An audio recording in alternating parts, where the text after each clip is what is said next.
Hello friends, welcome to my YouTube channel. आज का हमारा टॉपिक है इंडियन पॉलिटी में भारत का राष्ट्रपति, प्रेसिडेंट ऑफ इंडिया, जो कि एग्जीक्यूटिव का ही भाग है। तो सबसे पहले हम यूनियन एग्जीक्यूटिव स्टार्ट कर रहे हैं, जिसमें एग्जीक्यूटिव में जितने भी हमारे गवर्नमेंट ऑफिसर हैं, जैसे कि president, prime minister, council of minister, CAG, इन सभी ऑफिसर्स और इसी प्रकार से हमारा जो कार्यपालिका का टॉपिक होगा, जो एग्जीक्यूटिव का टॉपिक होगा, वो कंप्लीट होगा। इस टॉपिक से हर एक एग्जाम में मैक्सिमम क्वेश्चन बनते हैं। आप किसी भी एग्जाम में बैठेंगे तो पॉलिटी से आपको parliament, president, fundamental right, DPSP, सबसे ज्यादा प्रश्न इन्हीं टॉपिक से पूछे जाते हैं। तो इनमें सबसे पहले हम भारत के राष्ट्रपति को स्टार्ट करने जा रहे हैं। चलिए तो टॉपिक शुरू करते हैं। देखिए फ्रेंड्स, अगर हम राष्ट्रपति को पढ़ रहे हैं तो सबसे पहले आपको समझना होगा कि ये राष्ट्रपति सरकार का ही भाग है। तो सबसे पहले आपको समझना होगा कि ये गवर्नमेंट यानी सरकार होती क्या है, और इस सरकार में राष्ट्रपति का क्या योगदान है, राष्ट्रपति की क्या पोजीशन है। इन सारी चीजों को ही समझते हुए हम इस टॉपिक को स्टार्ट करते हैं। तो अगर हम बात करते हैं कि सरकार क्या है, गवर्नमेंट क्या है, तो देखिए दोस्तों, गवर्नमेंट एक इंस्टीट्यूशन है, एक संस्था है। कैसा इंस्टीट्यूशन है? ये एक ऐसा इंस्टीट्यूशन है जो गवर्न करता है, जो शासन करता है। किस पर? ये एक संस्था है जो हम पर शासन करती है। शासन किस पर करती है? नागरिकों पर, यानी सिटीजन पर।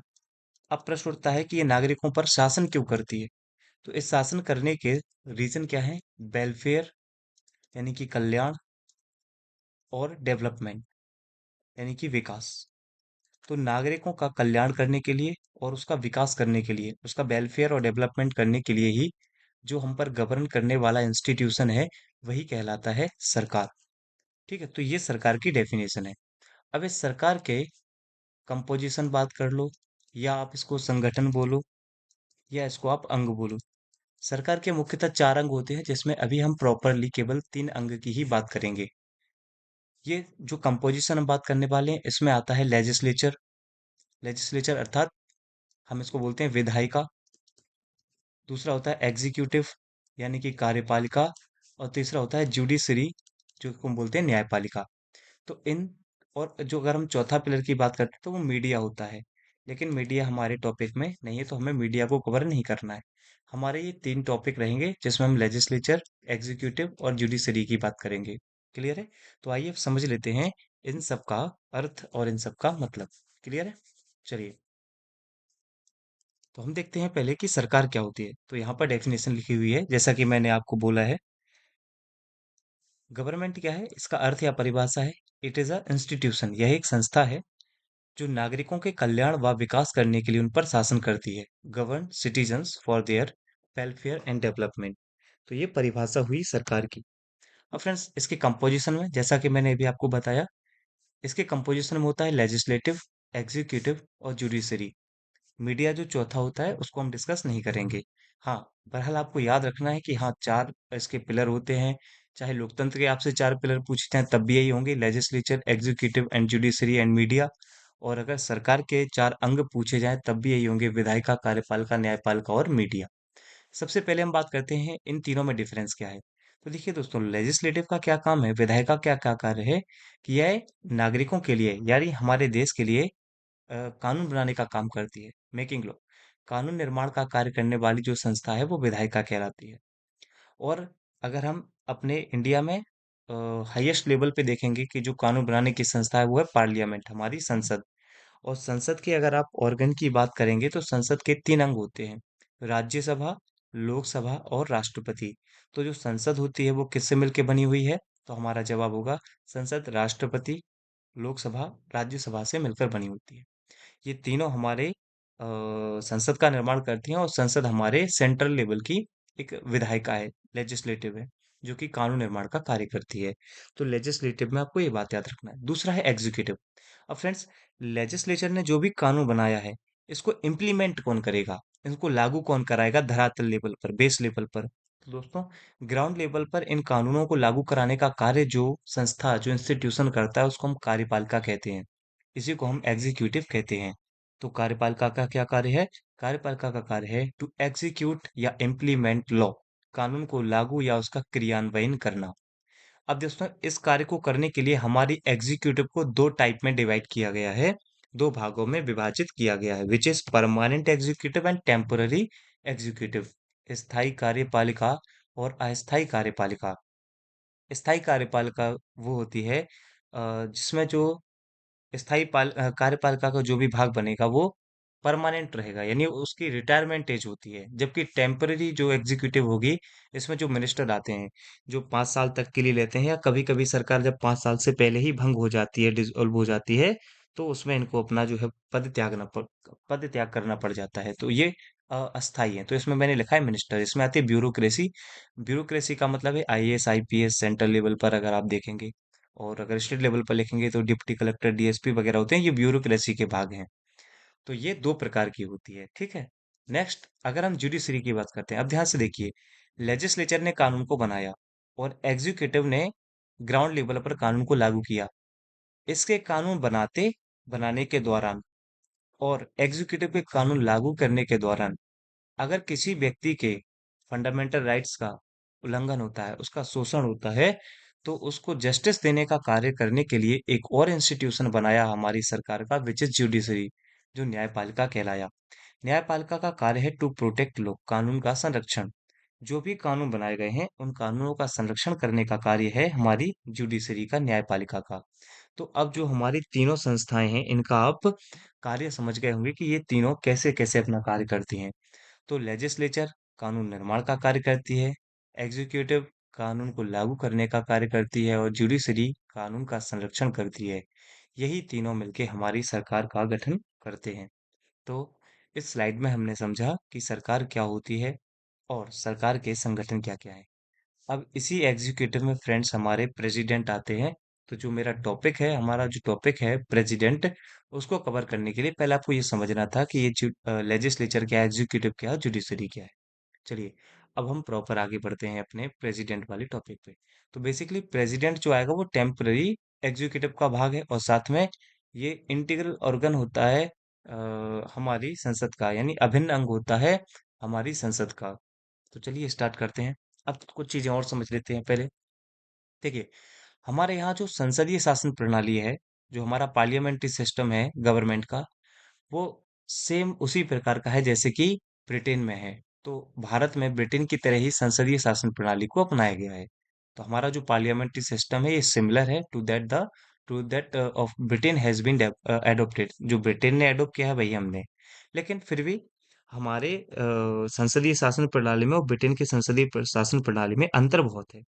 क्योंकि हमारे देश में जब संविधान बनाया हमने, जब विभिन्न 60 देशों का जो हमने संविधान पढ़ा था, तो पढ़ने के दौरान जब हमने उन सभी देशों के कुछ कंपोनेंट जो लिए हुए हैं, उनको हमने फ़िल्टर करके लिया है। उनमें संशोधन करके हमने अपने देश में लागू किया है, जो हमारे लिए आवश्यक है, ज़रूरी है। एज़ इट इज़ हमने सभी चीज़ों को वैसे ही नहीं मान लिया है, जैसे अन्य देशों में है। ये आगे आप पढ़ेंगे, जब आप फेडरल सिस्टम वगैरह पढ़ेंगे, तब ये चीज़ें क्लियर होंगी। चलिए, फिलहाल आगे बढ़ते हैं। अब यहाँ पर आपको आइवर जोनिंग्स का नाम याद रखना है। Ivoire zoning has called parliamentary system a cabinet system. मतलब जो आइवर जोनिंग है, उन्होंने संसदीय व्यवस्था को कैबिनेट व्यवस्था कहा है। उसका रीजन भी बताया है क्यों। Because in it the centre of power is cabinet. मतलब जो हमारी अ, शक्ति का जो केंद्र है इंडियन गवर्नमेंट में, वो क्या है, कैबिनेट है। तो इसलिए इन्होंने इसको पार्लियामेंट्री सिस्टम ना कह के इन्होंने इसको कैबिनेट व्यवस्था भी कहा है, कैबिनेट सिस्टम भी कहा है। ठीक। अब हमारे इंडियन कॉन्स्टिट्यूशन में पार्ट 5, वैसे आप देखेंगे तो भारतीय संविधान में अगर आप पार्ट्स की बात करेंगे, तो पहला पार्ट हमारे संघ और राज्यों के बारे में बात कर रहा है, यूनियन टेरिटरी और स्टेट के बारे में बात करता है। वहीं जो पार्ट 2 है हमारा, पार्ट 2 सिटीजनशिप के बारे में बात करता है। पार्ट 3 जो है हमारा, वो फंडामेंटल राइट यानी मौलिक अधिकार की बात करता है। पार्ट 4 है वो डीपीएसपी यानी directive principle of state policy, जिसको हिंदी में हम राज्य की नीति सिद्धांत कहते हैं, उसकी बात करता है। पार्ट 4 ए है फिर, जिसमें हमारी फंडामेंटल ड्यूटीज हैं, मौलिक कर्तव्य हैं, और देन आता है पार्ट 5, जिसमें हमें बात करनी है प्रॉपर यूनियन की यानी कि संघ की। और फ्रेंड्स, जो हमारे भारतीय संविधान का भाग 5 है, इसमें टोटल 5 चैप्टर हैं, 5 अध्याय हैं, और ये 5 अध्याय क्या-क्या हैं देख लेते हैं। चैप्टर 1 अध्याय 1 में आपको मिलेगी एग्जीक्यूटिव कार्यपालिका, जो कि आर्टिकल 52 से लेके 78 तक है। यानी इसमें हमें राष्ट्रपति और उपराष्ट्रपति की बात करनी है, प्रेसिडेंट और वाइस प्रेसिडेंट की बात करनी है। जो हमारा अध्याय 2 रहेगा, इसमें हम प्रॉपर पार्लियामेंट की बात करेंगे, संसद की बात करेंगे, जो आर्टिकल 79 से प्रारंभ होकर आर्टिकल 122 अनुच्छेद 122 तक चलेगा। उसके बाद चैप्टर 3 है, जिसमें ordinance power of the president, हमें जो राष्ट्रपति हैं, उनके अध्यादेशीय शक्ति है, जिसके लिए केवल एक आर्टिकल है, जिसका नाम है 123। उसके बाद चैप्टर 4 की हम बात करेंगे, अध्याय 4 की बात करेंगे, जिसमें है यूनियन जुडिशरी, संघीय न्यायपालिका, जो आर्टिकल 124 से लेके 147 तक चलेगी। और देन लास्ट अध्याय जो होगा चैप्टर 5, जिसमें हम सीएजी की बात करेंगे, जो आर्टिकल 148 से लेके 151 तक चलेगा। तो इस प्रकार से ये पूरा भाग 5 में हमें इतने आर्टिकल्स, इतने अध्याय और इतने टॉपिक्स की चर्चा करनी है, जिसमें हम सबसे पहले चैप्टर 1 को स्टार्ट कर रहे हैं, विच इज एग्जीक्यूटिव। और इसमें भी हम सबसे पहले प्रेसिडेंट को स्टार्ट करते हैं। आई होप आप समझ गए होंगे कि प्रेसिडेंट अब कहाँ है। अब प्रेसिडेंट जब आया तो हम समझते हैं कि प्रेसिडेंट है क्या। चलिए तो शुरू करते हैं अब हम। प्रेसिडेंट भारत का राष्ट्रपति। दोस्तों राष्ट्रपति प्रॉपर अगर राष्ट्रपति की बात करेंगे तो ये आर्टिकल 52 से लेके 62 तक आपको मिलेगा, यानी टोटल 10 आर्टिकल्स में हम राष्ट्रपति को बात करेंगे। ऐसा नहीं है कि राष्ट्रपति बस यहीं रहेगा। आर्टिकल 79 में प्रेसिडेंट की चर्चा होगी। आगे संसद जब आप पढ़ोगे तो बहुत जगह राष्ट्रपति का उल्लेख होगा। और भी आप आगे कई जगह नियुक्तियों की बात करेंगे, अपॉइंटमेंट की बात करेंगे तो वहां पर राष्ट्रपति आएगा। लेकिन प्रॉपर राष्ट्रपति के लिए आपको आर्टिकल 52 से 62 तक ही पढ़ना होगा। चलिए तो अब राष्ट्रपति कौन होता है हम समझते हैं। दोस्तों ये फर्स्ट सिटीजन ऑफ इंडिया है। अगर आप भारत का प्रथम नागरिक पूछेंगे कौन होता है तो हमारा राष्ट्रपति होता है। According to our Indian constitution, हमारे भारतीय संविधान के अकॉर्डिंग राष्ट्रपति ही देश का प्रथम नागरिक है। ये डिज्यूरे हेड होता है। डिज्यूरे हेड मतलब नाम मात्र का प्रमुख। नाम मात्र का प्रमुख से तात्पर्य है कि जहां पर भारत देश में सारे काम जो हैं वो हमारे सारे लीगल काम, कानूनी काम हमारे राष्ट्रपति के नाम से किए जाते हैं। राष्ट्रपति की मोहर उनके हस्ताक्षर होते हैं, इसलिए राष्ट्रपति को हम नाम मात्र का प्रमुख कहते हैं। ये कॉन्स्टिट्यूशनल हेड भी होता है। इसे हम भारत का संवैधानिक प्रमुख भी कहते हैं, कॉन्स्टिट्यूशनल हेड।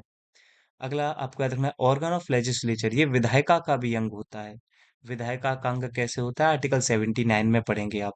क्योंकि विधायिका द्वारा पारित किया गया कोई भी लॉ, कोई भी बिल जब तक लॉ नहीं बनता है, जब तक कि उस पर प्रेसिडेंट के सिग्नेचर ना हो जाएं, राष्ट्रपति के हस्ताक्षर ना हो जाएं।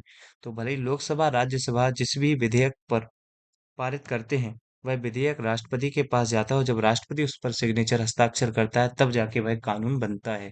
इसलिए ये लेजिस्लेचर का भी ऑर्गन है, अंग है। अगला एसिस्ट्स ऑफ जुडिशरी, न्यायपालिका का यह सहायक होता है। आगे आप जब न्यायपालिका पढ़ेंगे तो ये न्यायपालिका की सहायता करने का कार्य करता है राष्ट्रपति। अगला है सुप्रीम कमांडर ऑफ थ्री आर्मीज, तीनों सेनाओं का सर्वोच्च सेनापति। आर्टिकल 53 अभी हम पढ़ने वाले हैं, उसमें आप समझेंगे कि जो राष्ट्रपति होता है वो तीनों सेनाओं का सर्वोच्च सेनापति होता है। एंड ये हमारे भारत के राष्ट्र प्रतीक के रूप में भी जाना जाता है, नेशनल एम्बलम के रूप में भी हम राष्ट्रपति को देखते हैं। तो ये बेसिक इन्फॉर्मेशन है राष्ट्रपति के बारे में। हालांकि जो ये राष्ट्रपति की पोस्ट है ये हमने अमेरिका से ली है, यूएसए से ली है, यूनाइटेड स्टेट ऑफ अमेरिका से ये पोस्ट हमने लिया हुआ है। अब प्रॉपर हम आर्टिकल्स की चर्चा करते हैं। सबसे पहले जहां से राष्ट्रपति शुरू होता है आर्टिकल 52। 52 कहता है there shall be a president of India, Bharat का एक राष्ट्रपति होगा। ये आर्टिकल कहता है कि प्रत्येक स्थिति में भारत में राष्ट्रपति होगा ही होगा। कोई भी सिचुएशन हो, कोई भी कंडीशन हो, राष्ट्रपति की जो पोस्ट है वो कभी वेकेंट नहीं रह सकती, खाली नहीं रह सकती। और यदि मान लीजिए राष्ट्रपति का पद रिक्त है, अब आप कहेंगे सर अभी आपने बोला है कि पद खाली नहीं रह सकता है, फिर वेकेंट कैसे हो जाएगा।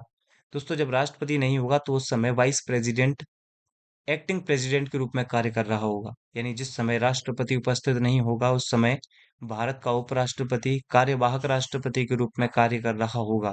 तो सीट उसकी तब भी खाली नहीं है, ध्यान रखेंगे। इसीलिए उपराष्ट्रपति पद का सृजन किया गया है। ये आगे जब उपराष्ट्रपति पढ़ेंगे तब क्लियर होगा। फिलहाल आगे बढ़ते हैं। तो मान लीजिए राष्ट्रपति का सीट वेकेंट हो गया है। वेकेंट कब होगा? या उसका डेथ हो जाए कार्यकाल में, या उसका निर्वाचन अवैध घोषित हो जाए, या राष्ट्रपति खुद रिजाइन कर दे, या मान लीजिए उसका टेन्योर कार्यकाल उसका पूरा हो जाए, तो ऐसी स्थिति में पद रिक्त होगा। तो इसके बाद आपको as soon as possible election कराना होगा, यथाशीघ्र निर्वाचन कराने होंगे, और जिसकी मैक्सिमम ड्यूरेशन अधिकतम अवधि होगी 6 माह, यानी सीट वैकेंट होने के 6 माह के भीतर भीतर आपको चुनाव कराकर राष्ट्रपति का चुनाव वो करा लेना होगा।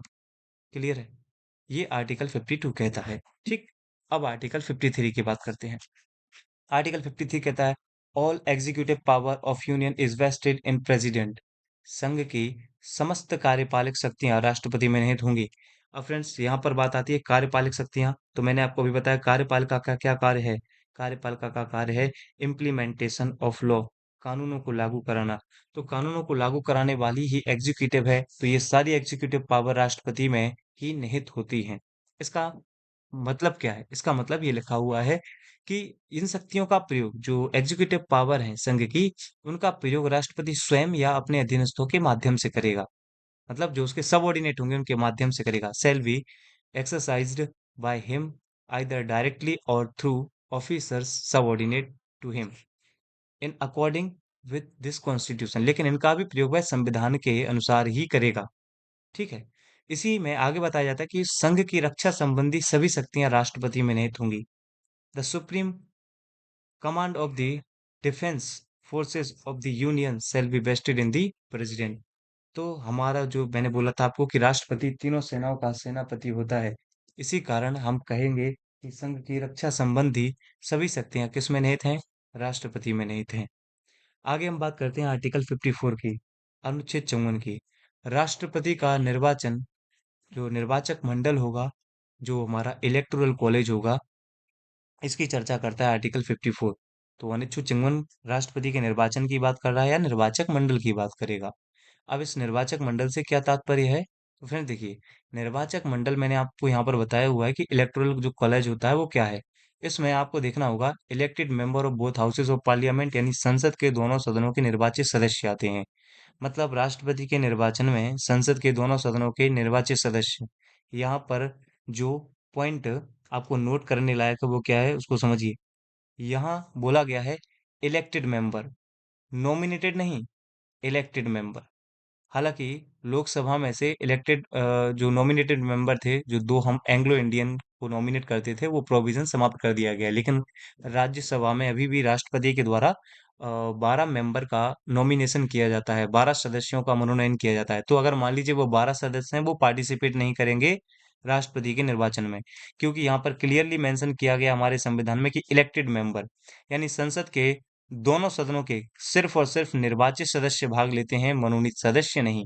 इस पॉइंट को आप देखिएगा। हालांकि जाके आगे जाके हम जब इसके एमसीक्यू डिस्कस करेंगे, वहां इनको और डिटेल में देखेंगे। नेक्स्ट, इलेक्टोरल कॉलेज में और कौन शामिल है? Elected member of state legislative assembly. मतलब यहाँ पर भी निर्वाचित सदस्य होंगे, लेकिन ये निर्वाचित सदस्य कहाँ के होंगे? राज्यों की विधानसभाओं के। अब मान लीजिए भारत में 6 ऐसी स्टेट हैं जहां पर विधान परिषद भी है, स्टेट लेजिस्लेटिव काउंसिल भी है। तो दोस्तों स्टेट लेजिस्लेटिव काउंसिल नहीं, केवल और केवल लेजिस्लेटिव असेंबली के इलेक्टेड मेंबर इसमें भाग लेंगे। ठीक है। चाहे वो हमारे 28 राज्य और जो हमारी 3 यूटी हैं उनके। जैसे कि थर्ड पॉइंट कहता है elected member of Delhi, Puducherry and Jammu and Kashmir legislative assembly. यहाँ के भी निर्वाचित सदस्य कहाँ कहाँ के? दिल्ली, पुदुचेरी और जम्मू कश्मीर की विधानसभाओं के निर्वाचित सदस्य। तो हर जगह आपको एक पॉइंट जो कॉमन नजर आ रहा है वो क्या है? Elected member, elected member, elected member. तो ध्यान रखेंगे, राष्ट्रपति का ये निर्वाचक मंडल है, ये इलेक्टोरल कॉलेज है, जिसमें राष्ट्रपति के निर्वाचन में जो भाग लेने वाले जो व्यक्ति हैं, वो केवल संसद के दोनों सदनों के निर्वाचित सदस्य, राज्यों की विधानसभाओं के निर्वाचित सदस्य और दिल्ली, पुडुचेरी और जम्मू कश्मीर की विधानसभाओं के निर्वाचित सदस्य ही सम्मिलित होते हैं। आई होप ये सारे पॉइंट आपको क्लियर होंगे। आगे हम बात करते हैं, तो देखिएगा फ्रेंड्स यहाँ पे आर्टिकल 55। अच्छा, इसमें नोटेबल पॉइंट क्या है ये मैं आपको बता दे रहा हूँ, जो मैंने अभी बोला था आपको कि विधान परिषद के सदस्य भाग नहीं लेते। मान लीजिए किसी राज्य में लेजिस्लेटिव काउंसिल है, तो उसके सदस्य भाग नहीं लेंगे। नहीं पर आप गौर करिएगा। ठीक। इसके अलावा राज्य विधानसभा में रिक्ति का प्रभाव नहीं। मान लीजिए किसी विधानसभा में सीट खाली है, वेकेंट सीट है, तो वेकेंट सीट की वजह से राष्ट्रपति के निर्वाचन पर इसका कोई प्रभाव नहीं पड़ेगा। यानी राष्ट्रपति का इलेक्शन होना है तो इस आधार पर इलेक्शन को निरस्त नहीं किया सकता, समाप्त नहीं किया सकता कि अभी राज्य विधानसभा में रिक्त सीटें हैं। इसका कोई प्रभाव नहीं पड़ेगा, ठीक है। इसके अलावा लिखा है dissolve of any assembly has no effect. अगर मान लीजिए किसी राज्य में विधानसभा विघटित ही है, मान लीजिए वहां विधानसभा भंग हो चुकी है, वहां की सरकार का या तो टेन्योर पूरा हो गया है या मान लीजिए वहां की सरकार भंग हो गई है, तो इस स्थिति का भी कोई प्रभाव राष्ट्रपति के चुनाव पर नहीं पड़ेगा। राष्ट्रपति का चुनाव बराबर होगा। क्लियर है? तो ये हमने आर्टिकल 54 तक देखा। अब हम बात करते हैं आर्टिकल 55 की। इसी के अकॉर्डिंग दो क्वेश्चन से हम उसको डिस्कस करेंगे और फिर हम नेक्स्ट लेक्चर में और इस टॉपिक को आगे बढ़ाएंगे। तो आर्टिकल 55 कहता है कि राष्ट्रपति की निर्वाचन पद्धति। देखिए, इसमें अभी हमने देखा है राष्ट्रपति का निर्वाचन या इलेक्टोरल कॉलेज देखा कि राष्ट्रपति का निर्वाचक मंडल क्या होता है, और इसमें हम राष्ट्रपति के निर्वाचन की प्रोसेस देख रहे हैं पूरी। ठीक, तो पहला पॉइंट, जो राष्ट्रपति के निर्वाचन की फ्रेंड्स जो प्रोसेस है, ये हमने कहाँ से ली है दोस्तों? ये हमने ली है आयरलैंड के संविधान से। कहाँ से लिया है? ये हमने आयरलैंड कॉन्स्टिट्यूशन से एडॉप्ट किया हुआ है। हमने इसमें बताया कि जो हमारा राष्ट्रपति का निर्वाचन होता है वो इनडायरेक्ट होता है, अप्रत्यक्ष रूप से होता है। कैसा होता है? इनडायरेक्ट। इनडायरेक्ट इलेक्शन क्या होता है, इसको कभी मैं डिटेल में बताऊंगा। फिलहाल आप याद रखेंगे, जहां जनता डायरेक्ट भाग ना ले, जिस भी इलेक्शन में हम और आप डायरेक्ट वोट नहीं डालते हैं, वो हर एक निर्वाचन अप्रत्यक्ष निर्वाचन कहलाता है, इनडायरेक्ट इलेक्शन कहलाता है, जहां हम और आप पार्टिसिपेट नहीं करते हैं। चाहे वो राज्यसभा के सदस्यों का इलेक्शन हो, चाहे वो राष्ट्रपति का इलेक्शन हो, चाहे वो उपराष्ट्रपति का इलेक्शन हो। दूसरा, अप्रत्यक्ष रूप से तो होता है, लेकिन इसमें भी समानुपातिक प्रतिनिधित्व, यानी समानुपातिक प्रतिनिधित्व की एकल संक्रमणीय मत पद्धति अपनाई जाती है। मतलब इसमें अपनाया जाता है single transferable vote system based on proportional representation. ये टर्म देखने में जितने आसान लग रहे हैं, इनका कॉन्सेप्ट बड़ा ट्रिकी है और बड़ा घुमावदार है, जिसको अपन अलग से एक क्लास रखेंगे, जिसमें हम देखेंगे उपराष्ट्रपति, राष्ट्रपति और राज्यसभा के सदस्यों का निर्वाचन होता कैसे, प्रोसेस देखेंगे। अभी केवल बात की जा रही है कि यूज कौन कौन सी प्रोसेस होती है। तो अप्रत्यक्ष होता है और समानुपातिक प्रतिनिधित्व की एकल संक्रमणीय मत पद्धति अपनाई जाती है। यहां तक की कहानी आप लोग को क्लियर होगी बिल्कुल। चलिए, अब आगे देखिए। हमारे राष्ट्रपति के लिए गुप्त मतदान होता है, ये सबसे इंपॉर्टेंट बात है। मतलब सीक्रेट बैलेट होता है, राष्ट्रपति का गुप्त मतदान होता है और इसके लिए बैलेट पेपर का यूज किया जाता है, ठीक है। बाकी सभी जगह ईवीएम मशीन का यूज किया जाता है, चाहे लोकसभा का इलेक्शन हो, आज के समय विधानसभा का इलेक्शन हो, वहां ईवीएम का यूज होता है, लेकिन राष्ट्रपति के निर्वाचन अभी भी बैलेट पेपर से ही होता है। ये सारी बातें अभी आपको याद रखनी है। चलिए, अब देख लेते हैं कुछ क्वेश्चंस, उसके टॉपिक को हम बाद में देखेंगे। जैसे एक क्वेश्चन आप देखेंगे, the president of India is elected by, Bharat के राष्ट्रपति चुने जाते हैं। लिखा है इसमें only the member of Rajya Sabha, केवल राज्यसभा के सदस्यों से, तो ये स्टेटमेंट गलत है। हमने अभी बताया राज्यसभा लोकसभा बोथ हाउस के इलेक्टेड मेंबर भाग लेते हैं। अगला क्या है, only the member of Lok Sabha, तो ये स्टेटमेंट गलत होगा, केवल लोकसभा के सदस्य, ये भी गलत होगा। Only by the member of state legislative assembly of Lok Sabha, केवल राज्यों की विधानसभाओं और लोकसभाओं के सदस्य से, ये भी गलत होगा स्टेटमेंट। अगला लिखा है राज्यसभा लोकसभा और राज्यों की विधानसभाओं के निर्वाचित सदस्य by the elected member of Rajya Sabha Lok Sabha and state legislative assembly. ये क्वेश्चन, ये बहुत हमारा जो ऑप्शन है ये बिल्कुल राइट होगा। तो इन सभी चारों ऑप्शन में से राइट ऑप्शन कौन सा है हमारा? फोर्थ। नेक्स्ट आप क्वेश्चन पढ़ेंगे, इसमें लिखा है निम्नलिखित में से कौन राष्ट्रपति के चुनाव प्रकरण के लिए सही नहीं है। अब यहाँ पर पूरे को हटा के आप अंडरलाइन करेंगे, केवल सही नहीं है। कई बार हम जब क्वेश्चन सॉल्व करते हैं तो इन्हीं चीजों को हम निग्लेक्ट कर देते हैं, और यही क्वेश्चन का मुख्य मर्म होता है। अगर आपने ये सही नहीं है पढ़ लिया तो आप क्वेश्चन आप ठीक कर देंगे। तो इसको सबसे पहले मैंने अंडरलाइन किया इज नॉट करेक्ट। अब पढ़ते हैं। पहला लिखा है कि पदस्थ राष्ट्रपति की पदावधि से पूर्व उत्तराधिकारी का चुनाव अवश्य हो जाना चाहिए। तो बताना है सही नहीं है, ये बिल्कुल सही है। राष्ट्रपति के निर्वाचन से पूर्व ही उसका उत्तराधिकारी चुन लिया जाना चाहिए, नहीं, पहला स्टेटमेंट सही है, तो हमारा ये ऑप्शन नहीं होगा। अगला, राष्ट्रपति अपना पदभार ग्रहण करने की तारीख से 5 वर्ष तक पद पर रहेंगे, बिल्कुल ये सही स्टेटमेंट है, ये भी बिल्कुल सही स्टेटमेंट है, तो ये भी हमारा इसका ऑप्शन नहीं होगा। राष्ट्रपति का उत्तराधिकारी आने तक कार्यकाल की समाप्ति पर वह पद पर बना रहेगा, जी हाँ बिल्कुल सही है। On the expiration of his term he continues to hold office until his successor enters upon his office, ये बिल्कुल स्टेटमेंट राइट है। अब हमारा अंतिम ऑप्शन जो है, निर्वाचक मंडल के अपूर्ण होने के आधार पर राष्ट्रपति का चुनाव स्थगित किया जा सकता है। और अभी हमने क्या कहा था कि निर्वाचक मंडल अपूर्ण होने के बाद भी राष्ट्रपति के चुनाव पर कोई प्रभाव नहीं पड़ेगा। प्रेसिडेंट्स इलेक्शन में be postponed on the ground that the electoral college is incomplete. बिल्कुल ऐसा नहीं हो सकता है। तो हमारा राइट आंसर क्या हो जाएगा? Option number D. तो इसका भी डी। चलिए, तो ये दो क्वेश्चन अभी केवल मैं लेके आया था। बाकी आगे जैसे जैसे हम आगे बढ़ेंगे, इन क्वेश्चंस को और डिटेल में हम डिस्कस करेंगे। तो आज का अगर आपको ये वीडियो पसंद आया हो तो वीडियो को लाइक करें, कमेंट करें, अपने दोस्तों के साथ ज़्यादा से ज़्यादा इन वीडियोस को शेयर करें। और दोस्तों, टेलीग्राम का जो लिंक है वो हमारे डिस्क्रिप्शन बॉक्स में दिया हुआ है। तो आप जाकर हमारे टेलीग्राम चैनल को ज्वाइन कर सकते हो, जहां आपको इसका पीडीएफ प्राप्त हो जाएगा। मिलते हैं नेक्स्ट वीडियो में, तब तक अपना ध्यान रखें। Thank you.